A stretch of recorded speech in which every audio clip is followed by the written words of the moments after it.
इससे पहले वाला पार्ट है वो अपना कंप्लीट हो चुका है, तो अभी भी ना हम छोटा सा ही पार्ट कंप्लीट करेंगे, ज़्यादा बड़ा तो नहीं है, तो इतना ही बस है ना। तो 10 मिनट में हो जाएगा, मुश्किल से 10 मिनट लगेगी। तो पहले मैं आपको ना जो स्टोरी बता रही हूँ वो सुन लो, ताकि एनसीईआरटी की लाइन है वो अच्छे से समझ आ जाए।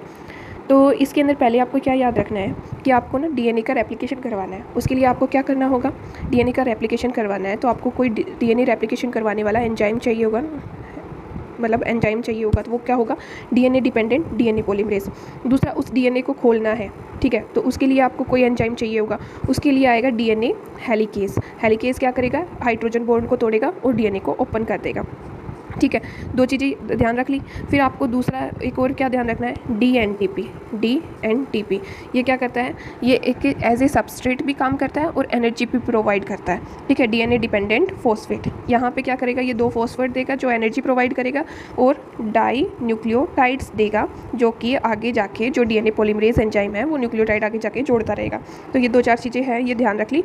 और क्या होएगा, और चीज़ एक और क्या ध्यान रखनी है कि हमारा जो ये रेप्लिकेशन फोक है ना, यहाँ से डीएनए हेलिकेज ने तोड़ा, कौन से बॉन्ड तोड़े, हाइड्रोजन बॉन्ड तोड़े, और ये 5' to 3'। अब हमेशा डीएनए पॉलीमरेज है, डीएनए पॉलीमरेज हमेशा पोलराइज करना उसको किस डायरेक्शन में करेगा, 5' to 3'। अब पहले एनसीईआरटी की लाइन बाय लाइन पढ़ते हैं, उसी अकॉर्डिंग बताती हूँ, ठीक है। मतलब लास्ट में एकदम अच्छे से जो पॉइंट मेन पॉइंट होंगे ना वो बता दूँगी। In living cells such as E coli the process of replication requires set of catalyzed enzyme. The main enzyme in refers to DNA dependent DNA polymerase. एक चीज़ और ध्यान रखनी है, प्रोकैरियोट्स के अंदर डीएनए रेप्लिकेशन कहाँ होता है, साइटोप्लाज्म के अंदर। यूकैरियोट्स में कहाँ होएगा, यूकैरियोट्स के अंदर कहाँ पे होगा, न्यूक्लियस के अंदर होगा और एस फेज में होगा। और यहाँ कब होगा, जब फीजन कर रहा होगा, जब बैक्टीरिया है वो फीजन कर रहा होगा, तब क्या करेगा, वो डीएनए रेप्लिकेशन करवाएगा, ओके। तो आपको कहता है कि लिविंग ऑर्गेनिज्म जैसे कि इकोलाई है, ये बस 18 मिनट लेता है, 18 मिनट का नहीं है ना, आगे आएगा। In living organism such as E coli the process of replication requires set catalyse enzyme. The main enzyme refers to as DNA dependent DNA polymerase. आपको डीएनए डिपेंडेंट डीएनए पॉलीमरेज चाहिए होगा मेन एंजाइम डीएनए का replication करवाने के लिए। Since it use, अब ये जो पॉलीमरेज एंजाइम है ये किसी के ऊपर काम करेगा ना, कोई तो चाहिए जिसके ऊपर ये चल सके। तो ये क्या होगा, डीएनए टेम्पलेट। क्या होगा, डीएनए टेम्पलेट, उसको ये कैटेलाइज करेगा, पॉलीमराइजेशन करेगा और डाई न्यूक्लियोटाइड्स इसके साथ जोड़ देगा। These enzymes are highly efficient enzyme. ये ऐसा वैसा एंजाइम नहीं है, बहुत एफिशिएंट है। They have the catalyse polarisation in large number of nucleotide in a very short time.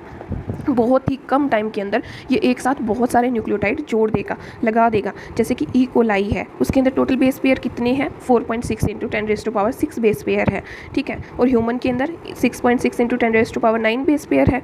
Complete process of replication with in 18 minute. आपको ह्यूमन का नहीं, ई कोलाई का देखना है।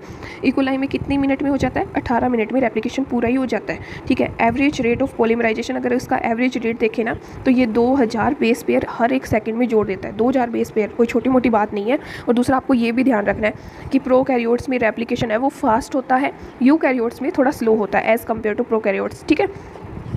तो ये हो गया 200 बेस पेयर। कौन जोड़ रहा है इतना जल्दी पैकिंग, कौन कर रहा है, करे खटाखट कौन कर रहा है, ये कौन कर रहा है, ये कर रहा है डीएनए पॉलीमरेज। किसके अंदर, ई कोलाई के अंदर 2000 बेस पेयर जोड़ रहा है।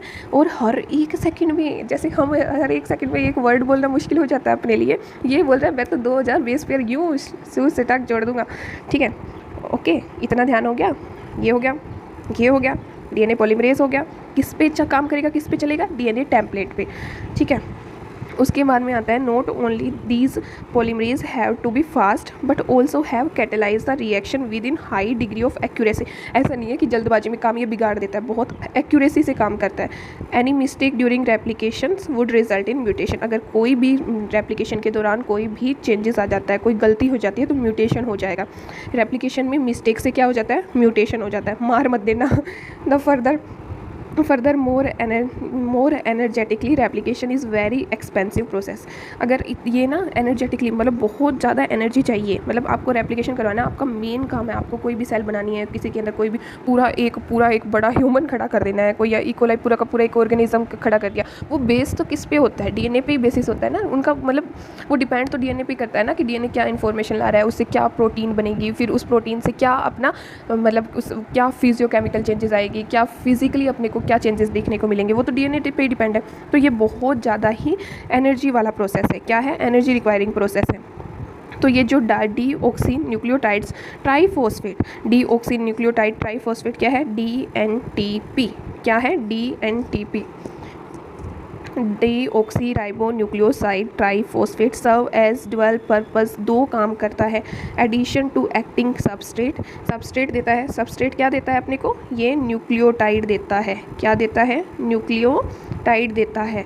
फिर and provide energy for phosphorylation, और नए नए न्यूक्लियोटाइड को जोड़ने के लिए अपने को एनर्जी देता है फॉस्फोराइलेशन के लिए।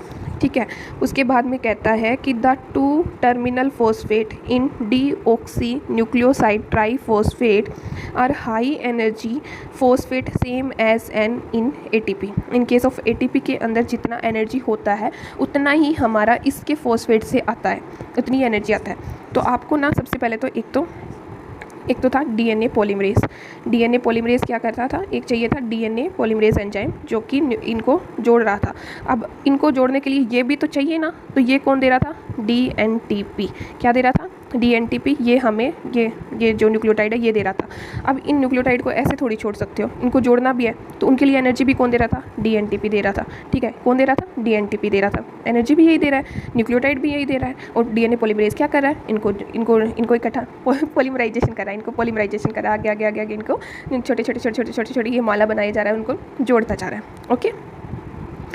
उसके बाद में और DNA पॉलीमरेज काम किस पे कर रहा था? DNA पॉलीमरेज टेम्पलेट कौन? DNA के एक टेम्पलेट पे ये चल रहा था। इसको मतलब सीढ़ी चाहिए ना कि इसके ऊपर पैर रखेगा। ओके।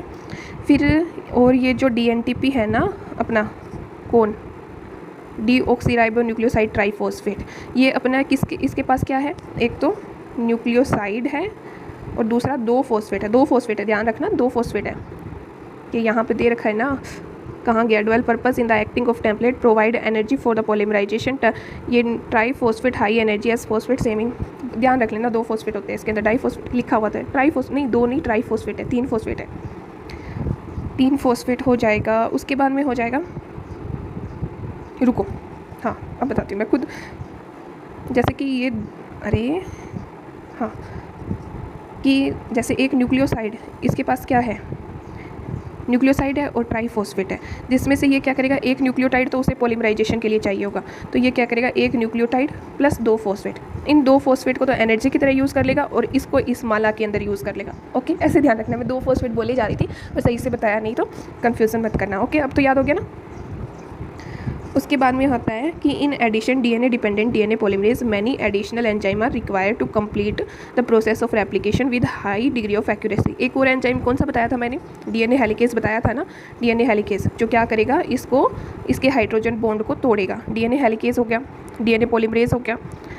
2 एंजाइम तो मैंने बता दिए अभी, ये तो ध्यान रखना है। दूसरा आपको अगर इसमें नहीं है तो ज़्यादा तो याद करने की ज़रूरत नहीं है, क्योंकि SSB प्रोटीन हो गए, वो सब इनको क्या करता है कि मतलब जो DNA हमारा फोर्क बना है इसको ओपन किए रहेगा, जुड़ने नहीं देगा। ओके। फिर टोपो आइसोमेरेज एंजाइम होता है एक। टोपो आइसोमेरेज क्या करता है? टोपो आइसोमेरेज भी इसकी सुपर कोइलिंग को डिक्रीज़ करता है, सुपर कोइलिंग को डिक्रीज़ करता है। ठीक है। उसके बाद में आते हैं हम, इधर आती हैं यहाँ पे। In addition DNA dependent DNA polymerase many additional enzyme are require, ये मैंने बता दिया। एक तो DNA हेलिकेज आपको ध्यान रखना है, एक DNA पॉलीमरेज हो गया, एक टोपो आइसोमरेज हो गया, एक SSB प्रोटीन हो गया। ठीक है। For long DNA molecule since the 2 strand of DNA can not be separated in it entire length due to very high energy requirement. कितना बड़ा DNA है? 2.2 मीटर लॉन्ग होता है ना, और इकोलाई का कितना होता है? 1.1 मीटर होता है। इकोलाई का 1.1 होता है, पीछे क्लास में मैंने बताया ऐसा। तो 1 इतने को आप एक साथ खोल के रख दोगे, इतना बड़े DNA को आप एक साथ खोल दोगे तो जल जाएगी सब चीज़ें। इतनी एनर्जी उसको ज़रूरत होती है। इतनी हमारे पास एनर्जी आ भी नहीं सकती कि हम कहाँ से लाएंगे, इतना अरेंजमेंट कहाँ से करेंगे। ये तो भला हो इस DNTP का कि जो हमें एनर्जी दे रहा है, सबस्ट्रेट भी दे रहा है, सब कुछ दे रहा है, ये बेचारा क्या कर लेगा फिर। उसके बाद में since 2 strand of DNA can not separate, एक साथ नहीं कर पाएगा DNA। फिर आता है कि the replication occur with in small opening, छोटी छोटी ओपनिंग ही कहेंगे। DNA हेलिकेज से, DNA हेलिकेज क्या करना है? DNA हेलिक्स से क्या करता है ये? हाइड्रोजन बॉन्ड को तोड़ता है। Refers to as replication fork. वहाँ क्या बनाएगा लेगा? Replication fork. चिमटा देखा है? जिससे मम्मियाँ रोटियाँ पलटती है, वैसा बना लेगा। DNA dependent DNA polymerase catalyse polymerisation only in one direction, एक ही डायरेक्शन में चलेगा। ये अपनी तरह नहीं है कि इधर भी चल दो उधर भी चल दो, ये बस एक डायरेक्शन में चलेगा। कौन सी डायरेक्शन में? 5' to 3'। कौन सी डायरेक्शन में चलेगा? 5' to 3'। और इस 3' पे क्या लगाता जाएगा? न्यूक्लियोटाइड्स है वो जोड़ता जाएगा, ठीक है। उसके बाद में 3 direction, this create some additional complications at replication fork, this create some additional complication at the replication fork 5' to 3'. This DNA dependent DNA polymerase catalyzes the polymerization only in one direction, the 5' to 3'. This creates some additional complication at replication fork. Subsequently, one strand template इसकी polarity क्या है? 3' to 5'। इसकी polarity 3' to 5' हो गई तो इसके कारण कुछ कॉम्प्लिकेशंस आ जाती है। एक बार ये पूरा पढ़ दूँ मैं, फिर आपको बताती हूँ, उस डायग्राम के अंदर ही बता दूँगी, ठीक है। कुछ कॉम्प्लिकेशंस आ जाती है। कंटिन्यू कौन सा स्ट्रैंड करता है? 5' to 3' वाला कंटिन्यू करता है, जिसको हम लीडिंग स्ट्रैंड बोलेंगे। और डिसकंटिन्यूस कौन सा रहता है? Synthesis fragment later join enzyme DNA helicase. अब डिसकंटिन्यूस वाले को DNA हेलिकेज। थोड़ा सा बाहर से आवाज़ आ रही थी ना, तो थोड़ा सा क्या है कि मैं जो बोल रही थी वो मुझे नहीं सुन रहा है, मुझे खुद को नहीं सुन रहा है, तो मैं कैसे, मतलब थोड़ा सा हो गया, तो मैं इधर ये अच्छे से एक्सप्लेन कर दूँगी। तो DNA polymerase are the on their own cannot initiate the process replication. DNA polymerase खुद अपना initiate नहीं कर सकता. Also replication does not initiate randomly. Replication randomly नहीं हो सकती है DNA के अंदर. There are definite reason in E. coli where the replication originate, जहाँ से replication है वो originate होगा. Such reasons are termed as origin of replication. वैसे origin को origin of replication बोलेंगे, ठीक है।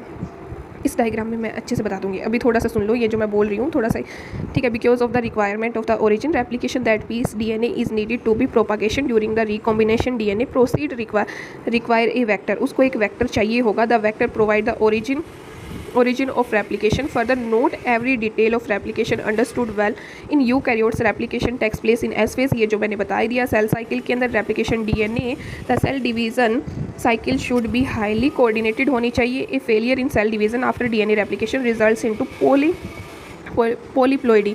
अगर आपका फेलियर हो जाता है cell division after DNA replication result in polyploidy, a chromosome anomaly. You have learn the detail in nature, ये मतलब लास्ट वाले चैप्टर में अपने ने अच्छे से पढ़ा था जो भी है। तो अब मुझे पहले यहाँ पे जो दिया हुआ इन्फॉर्मेशन है, क्योंकि वो सब चीज़ें मैं जेनेटिक्स में कवर कर चुकी हूँ, ये पोलीप्लॉइडी वाला, ठीक है। तो अपने को ध्यान क्या रखना है? अपने को ध्यान रखना है कि ये कहीं से भी DNA रेप्लिकेशन शुरू होता नहीं है, उसको एक स्पेसिफिक साइट से शुरू होता है, कभी भी शुरू नहीं हो जाता। ओनली एस फेज में जब आएगा तभी शुरू होएगा, ऐसा नहीं है कि कभी भी शुरू होगा, खुद से नहीं होगा शुरू। इसके लिए इसको DNA हेलिकेज चाहिए होगा, DNA पॉलीमरेज चाहिए होगा, और एक क्या चाहिए होगा? प्राइमर चाहिए होगा। प्राइमर क्या करता है?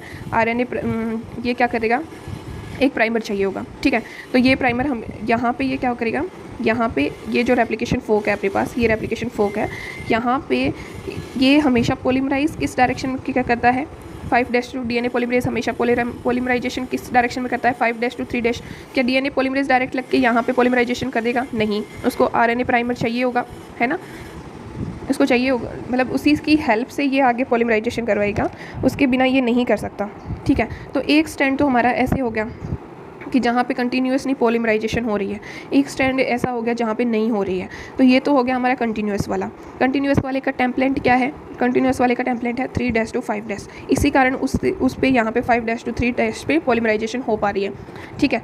और डिसकंटिन्यूस वाला कौन सा है? डिसकंटिन्यूस वाला ये कौन सा है? 5' टू 3'। तो यहाँ पे कैसे चलना पड़ेगा? 3' टू 5'। तो यहाँ पे तो ये कर नहीं पा रही, यहाँ तो लगाएगा नहीं, लगाएगा तो यहीं पे। तो ये कहाँ पे प्राइमर आके कहाँ पे जुड़ेगा? इसके इधर वाली साइड आके जुड़ेगा, ठीक है। ये क्या करेगा? ओरिजिन की तरफ आएगा, ये ओरिजिन से दूर जाएगा। आपको अगर पूछे कि लीडिंग स्ट्रैंड है वो ओरिजिन से दूर जाता है और लैगिंग स्ट्रैंड ओरिजिन की तरफ होता है, और उसमें काफ़ी सारे फ्रेगमेंट्स बन जाएंगे, उसको ओकाजाकी फ्रेगमेंट बोलते हैं। और ये DNA लाइगेज की हेल्प से क्या करेंगे? जुड़ जाएंगे। DNA लाइगेज की हेल्प से क्या करेंगे? ये जुड़ जाएंगे, इकट्ठे हो जाएंगे, ओके।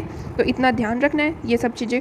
ओरिजिन ऑफ रेप्लिकेशन हो गया। क्या DNA पॉलीमरेज डायरेक्ट काम कर जाएगा? नहीं, DNA पॉलीमरेज एक अपने आप थोड़ी काम करता है, उसको प्राइमर चाहिए होता है। किस डायरेक्शन में जाएगा? लैगिंग कौन है, लीडिंग कौन है, किस डायरेक्शन में जा रहा है, दूर जा रहा है, पास आ रहा है, टेम्पलेट की डायरेक्शन क्या है, क्या नहीं है, कौन से फेज़ में, एस फेज़ में हो रहा है, कौन कौन से एंजाइम चाहिए, हेलिकेज चाहिए, प्राइमरेज चाहिए, ठीक है, हेलिकेज टोपोआइसोमरेज चाहिए, SSB प्रोटीन चाहिए, और क्या चाहिए, टेम्पलेट चाहिए, DNTP क्या था, सबस्ट्रेट की तरह काम कर रहा था, सबसे इंपॉर्टेंट काम तो यहाँ DNTP कर रहा था ना।